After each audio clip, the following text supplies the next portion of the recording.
นี่ก็เป็นมาลัยจากน้ำปลาร้าคำหอมนะครับก็คือน้ำปลาร้าคำหอมจากให้กำลังใจศิลปินเราทุกคนโดยสุ่มให้นะครับเอาหัวหน้าท็อปพูดขอบคุณปลาร้าคำหอม ขอบคุณหลายๆครับขอบคุณปลาร้าคำหอมนะครับนัวทุกคนคู่ครัวคุณขอบคุณผู้สนับสนุนหลักอย่างเป็นทางการร่วมเดินทางกับเสียงสะกิดใจขอบคุณรางวัลดีๆโปรแกรมดีๆอะไรดีๆรางวัลดีๆมอบให้กับพวกเราเสียงสะกิดใจศิลปินสุ่มให้แต่ว่าตอนนี้ไม่รู้ว่าจะเป็นของใคร ต้องไปติดตามไปตามครับเอาเลย เยอะไม่กล้าเอาเงินเจอก่อนให้ไปเหรอต้องมีใบเดียว เราให้เดินหาก่อน อ๋ออยาก น้ำปลาร้า อยากน้ำปลาคำหอมน้ำปลาข้าวหอมต่อยได้เพราะอะไรก็เอาไหนเด้ได้ด้วยกัน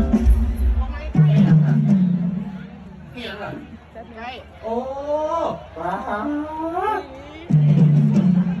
จากปลาร้าคำหอม จากปลาคำหอมพี่น้องเอ้ยเอาผูกมันจะใส่ไหมกูแบกไม่สูงหลังจากคนนี้เป็นต้นไปกูถือว่าอาบดอกหน้ากูมีเทพประเดี๋ยวขาดเลยนี่เราพูดสนับสนุนพระเจ้าดี